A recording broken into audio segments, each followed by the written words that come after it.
So, Kramer, we've been today going through NFL division futures. I said before all this got going with our list that before Joe Burrow's calf became of national concern, that the Bengals to win the AFC North would have been number one on my list, and I wouldn't have even hesitated.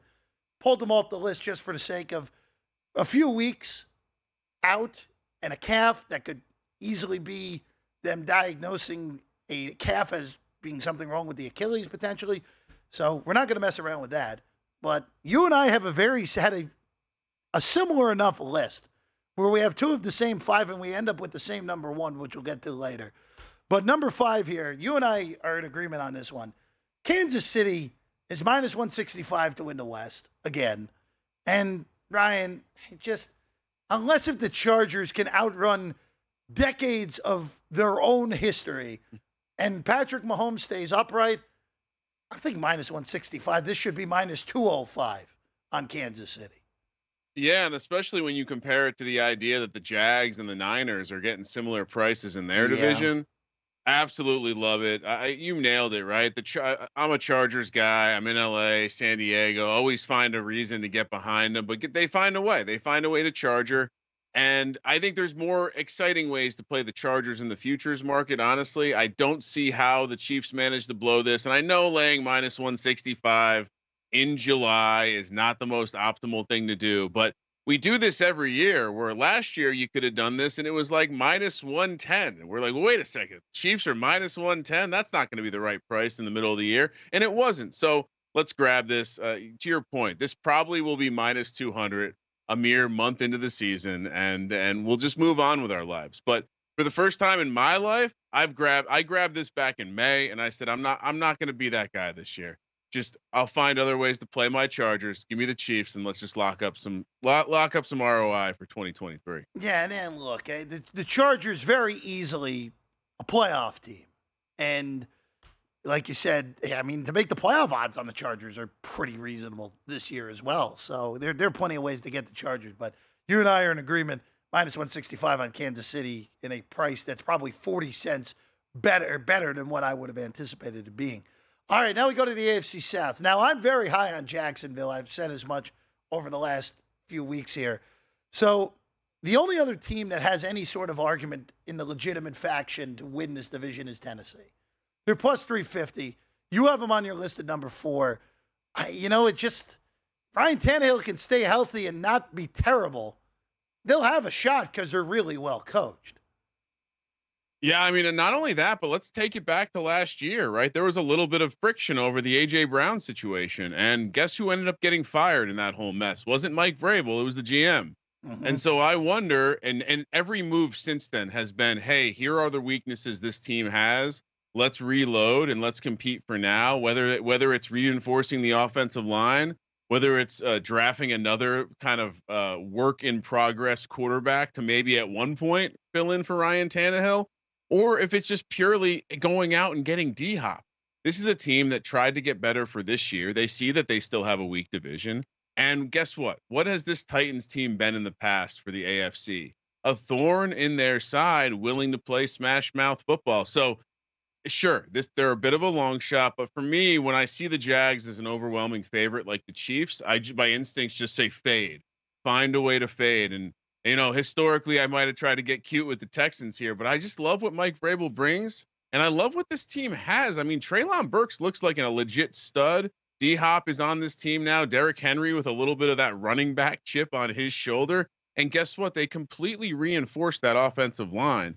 And so at minimum, I think we're going to see an upgrade from worst O-line in the league to below average, which I think is good enough to compete in this division.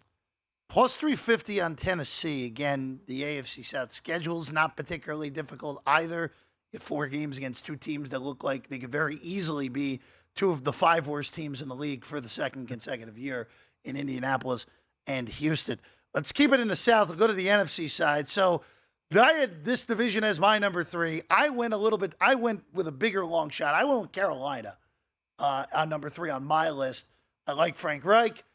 I think them going with Bryce Young from the beginning of training camp is smart. You're not messing around with any of the, hey, Andy Dalton's going to start the season nonsense.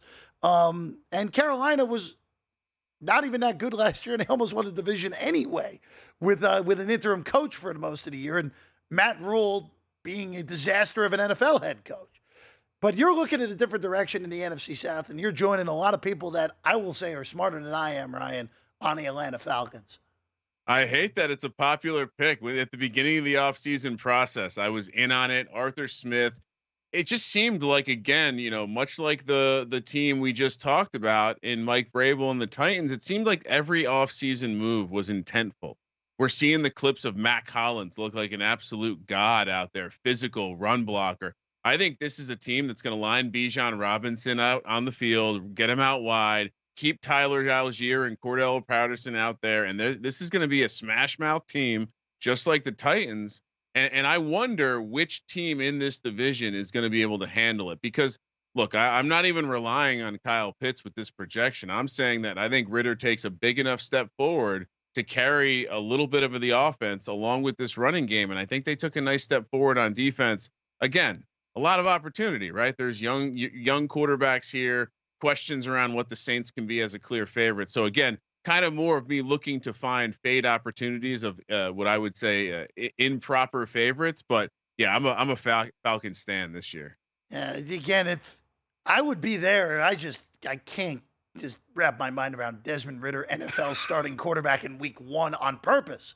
That's what I can't wrap my head around with Atlanta. But there's a lot of talent on that offense. There is no arguing that. It's just a matter of, can Desmond Ritter be average? If he can. And if it goes bad, Taylor Heineke has shown he can be scrappy and win a football game or two. Ryan, we know exactly what's going to happen if Heineke comes in. He'll play well for 2 weeks. Then he'll throw about 9,000 interceptable passes that somehow only 2 of them get picked. And then he'll have the game where he throws 6 interceptions, kind of exactly what happened to him last year, except I would imagine that Arthur Smith would realize that if they lose the game in the next to last week of the regular season, it probably will eliminate them from the playoffs. Unlike Ron Rivera last year against Cleveland, when inexplicably went back to Carson Wentz in that game. And it went as well as you would have expected in that loss by the Commanders to Cleveland. All right, you know what? Kramer, I'll give you the floor. I'm not even going to call you a homer on this pick. NFC East, down the board. Regression be damned, you're looking at Big Blue. Yeah, I mean, look, this is just me, a little bit of a fan, a little bit of an objective handicapper, and a lot of faith in Brian Daboll and this coaching staff. I think certainly as a fan, I've noticed that it's not the top of the roster that has gotten so electric that this should be a favorite to win the Super Bowl, but the depth on this team has gotten much better. They're going to have proper receive. I mean, this was a team running David Sills out there last year. This was a team running Richie James, honestly, who was a replacement level guy. And so I think all over the field, you're going to see a second year in a system, kind of a theme with some of these teams, Falcons included.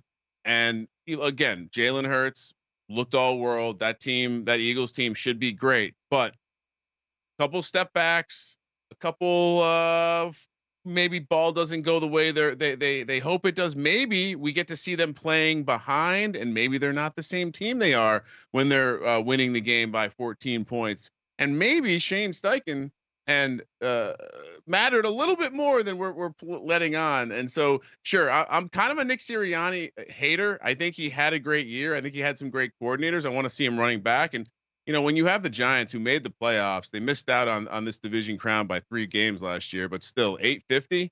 Come on. Brian Daboll is arguably the smartest coach in the league, maximized his talent more than any coach last year. So a little bit of a homer, but yeah, I think everyone takes a big step forward here, and they'll be in competition. I understand the schedule's hard. I understand, but plus 850. Come on. I am not touching anything Giant related. I'm just telling you that. That's right. Ryan, I love Brian Daboll. If the Jets had Brian Daboll instead of Robert Saleh, I would say the Jets might actually win the Super Bowl this year. And that's not, I don't dislike Saleh. I just love Brian Daboll. I think Brian Daboll, I don't care, he's only been a head coach for 1 year. The evidence is there that he's already a top 5 head coach because of what Daniel Jones did and what Josh Allen didn't do by the end of last year. So you and I are in agreement on that. We'll sneak number 1 in here. We had the same number 1. You and I both had Miami to win the AFC East at 3-1 as our number 1. I do slow down a little at that Jalen Ramsey injury that came across earlier this week, though. I wonder though, because if, in my prep for this year, one of the things that stood out was Jalen Ramsey didn't have the year he had last year. They still have Xavier Howard. I really like Bradley Chubb. I like Vic Fangio joining the defense, and I like what they looked like in their first year in a new offensive scheme. Much like Brian Dable, I think Mike McDaniel gets a lot of juice out of his fruit. And if Tua could just stay healthy, hopefully that judo helps him learn how to fall a little bit better. I really like them as a 3-1 dog. Keep Tua upright. They have as good of a shot as anyone in that division. And again, Buffalo finishing third, well in play in the AFC East this year. Go to VSiN.com/subscribe to become a VSiN Pro subscriber today.